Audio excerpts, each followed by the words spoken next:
Bonjour, nous poursuivons notre travail sur l'étoile de la rédemption et sur la conception de la religion qu'a Franz Rosenzweig.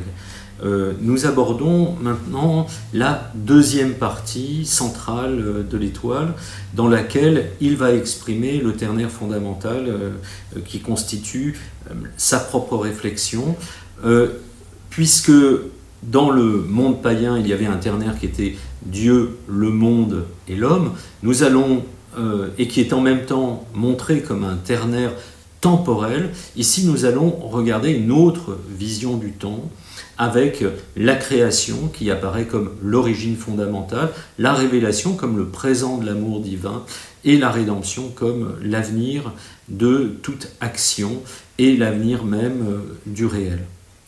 Donc, commençons d'abord par un principe qui est fondamental chez Rosenzweig, qui est le principe du miracle. Il inaugure cette deuxième partie par une réflexion sur le miracle. Commence par une introduction intitulée « De la possibilité de faire l'expérience du miracle ». Le miracle, c'est quelque chose qu'on a beaucoup oublié dans l'apologétique biblique, dans l'apologétique juive ou chrétienne, parfois musulmane aussi, et très souvent dans l'apologétique musulmane, pour des raisons qui vont être comprises par Franz Rosenzweig. Alors, on les oublie. Pourquoi ? On va le voir par rationalisme. Mais dans l'Antiquité, le miracle, auquel tout théologien se référait pour défendre la vérité, était essentiel. Pourquoi ? Parce qu'il faisait état de l'acte même divin et de son inscription dans l'histoire. Les païens vivaient dans un monde clos. Au contraire, le croyant, lui, défendait le miracle en montrant que Dieu intervient dans le monde et qu'en ce sens-là, ce monde n'est pas clos, ce monde est un monde ouvert. Ce qui est en fait le monde religieux, il est ouvert à son altérité fondamentale. Donc, il y avait une importance du miracle. Par exemple, évidemment, dans les récits de l'Exode, nous trouvons le récit des miracles qui vont favoriser la sortie d'Égypte du peuple par Moïse. C'est un signe de l'activité divine. Au fond, c'est toujours sur la singularité d'un événement que le monde s'ouvre. Parce qu'il commence par la providence et pas seulement par le logos de la nature. C'est toute la différence entre le thaumaturge religieux qui accomplit des miracles et le magicien. Le magicien, il veut arracher à la nature constante un événement. Il se situe dans la dépendance de ce tout. Alors que le miracle du prophète est un miracle qui est un signe. Il est un signe, il montre l'action de la providence qui intervient, qui parle. Il est lui-même, en tant que signe, dépendant d'une parole, c'est-à-dire d'une relation vivante que le Créateur veut établir avec ses créatures.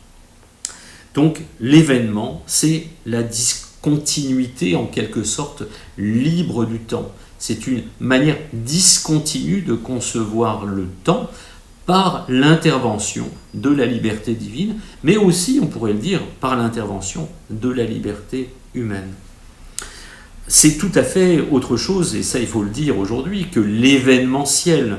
L'événementiel du marketing, c'est la manifestation concentrée de la continuité du temps, l'occasion d'effets d'annonce, de ce qui a été préparé de longue date, l'occasion de rassembler des forces pour une action commune dans la continuité du même temps. L'événementiel est opportuniste dans le mouvement continu du temps, alors que l'événement, c'est un renouveau du temps. Et le miracle, c'est le fondement même de ce renouveau. Alors, le miracle, pour être attesté, il va réclamer des témoins oculaires. Il se tient aussi dans l'objectivité du témoignage, ceux qui ont vu, ou ceux qui sont morts aussi, pour cela, ce que l'on appelle les martyrs. Mais il y a bien sûr des oppositions à la théorie du miracle. Rosenzweig ne les ignore pas, elles sont très présentes chez, par exemple, Baruch Spinoza au XVIIe siècle, qui veut assurer que le miracle, c'est finalement une manière de concevoir l'inattendu de la nature, mais que l'on pourrait expliquer par des causes naturelles. Et ça va supposer engager une historicité de la continuité, ou au mieux, une historicité qui est assurée par la liberté humaine et pas par la liberté divine. Au contraire, Rosenzweig a une conception de l'histoire qui est discontinue et qui engage l'événement même de Dieu qui agit, qui parle, qui transforme la réalité. Il s'oppose en ce sens-là à Kant, à Marx, à Schleiermacher, qui sont d'autres philosophes qui conçoivent que le seul acte, en fait, important, c'est la révélation. Lui, il pense, Rosenzweig, le renouvellement par des commencements incessants. Et le premier renouvellement, c'est bien sûr la création. C'est-à-dire le fond de l'acte miraculeux, c'est la création. La création précède tout. Je cite Rosenzweig qui dit « La parole de Dieu est la révélation uniquement parce qu'en même temps elle est parole de la création. Dieu dit que la lumière soit. » C'est l'acte créateur. Et qu'est-ce que donc cette lumière de Dieu? L'âme de l'homme. Il faudrait dire l'âme de l'homme qui reçoit une révélation.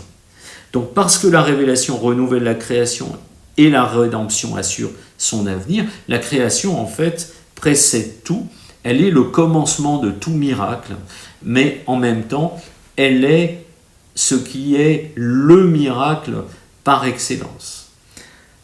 Après cette introduction sur le miracle, qui est donc au fondement même de cette grande partie sur le renouvellement du monde, eh bien, il va y avoir la première grande partie à propos de la création. Elle est très importante à considérer.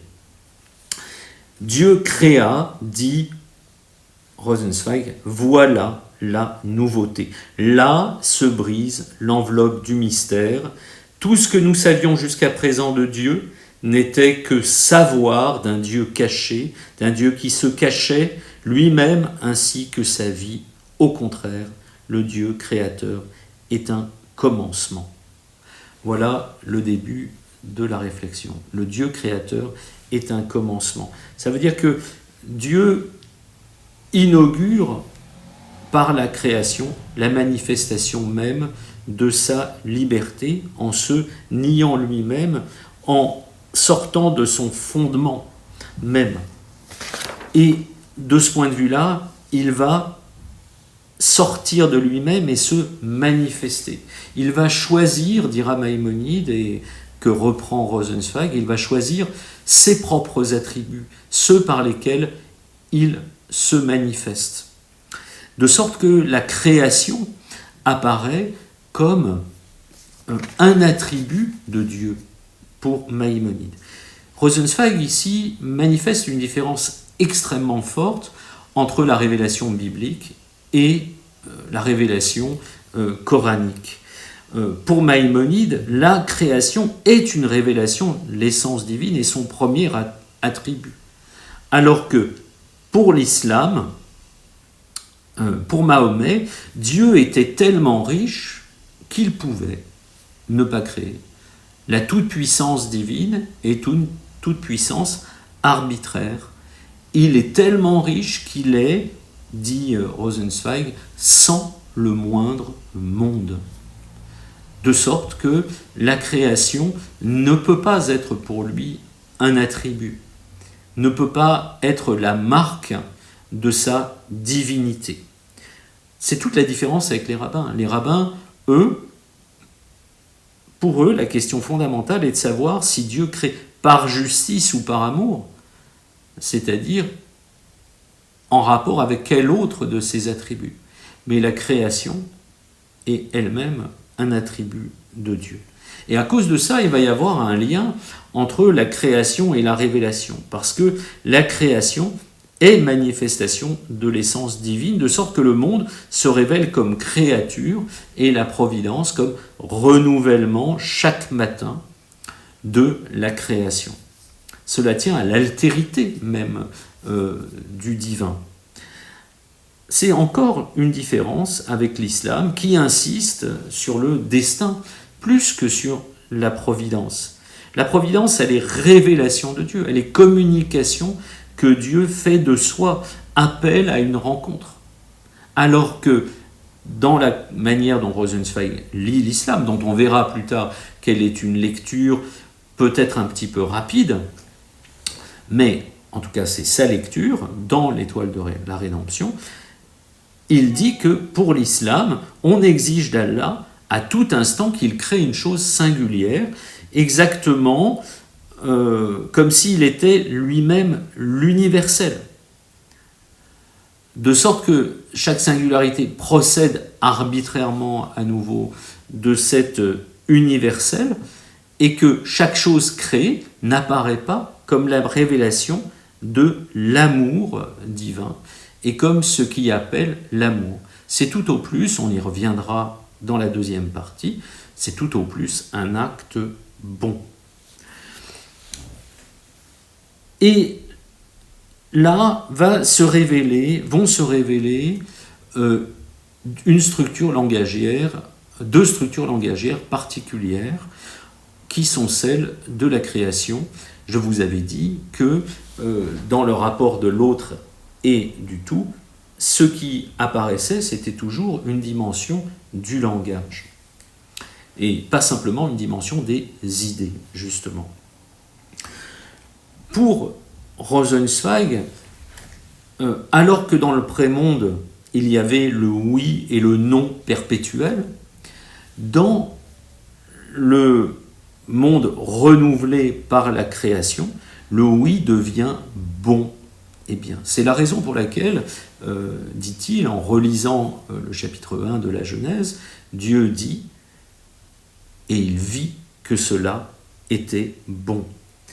C'est-à-dire qu'il offre en quelque sorte le monde, il reconnaît un commencement qui est donné et don de lui-même et qui est bonté.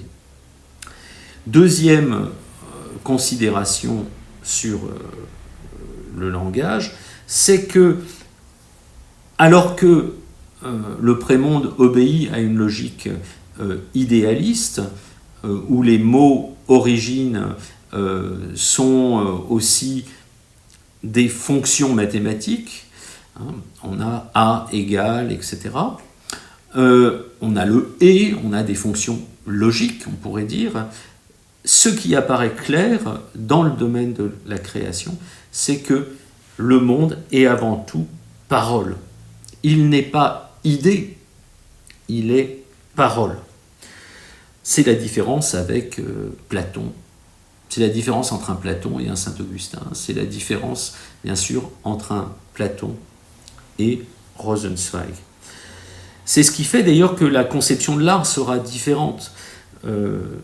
L'art sera le vrai langage du monde parce qu'il communique le soi. Et l'art, dans cette deuxième conception, est une communication de soi, pas seulement l'expression d'une idée. Parce que finalement, l'art n'est pas rapport avec une idée, mais est parole. C'est la parole qui est le vrai langage, parce qu'elle établit non pas la prééminence de la pensée, mais la prééminence de la relation.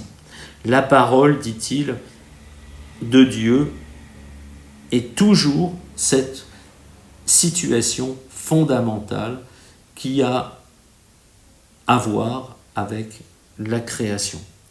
Cette conception, car Rosenzweig s'enracine dans une vision kabbalistique, une conception kabbalistique des lettres par lesquelles Dieu créera le monde.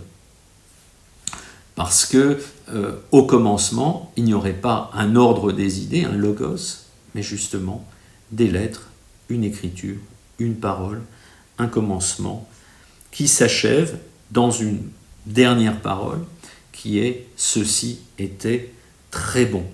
Et qu'est-ce qu'annonce le trait? C'est l'excès de la création.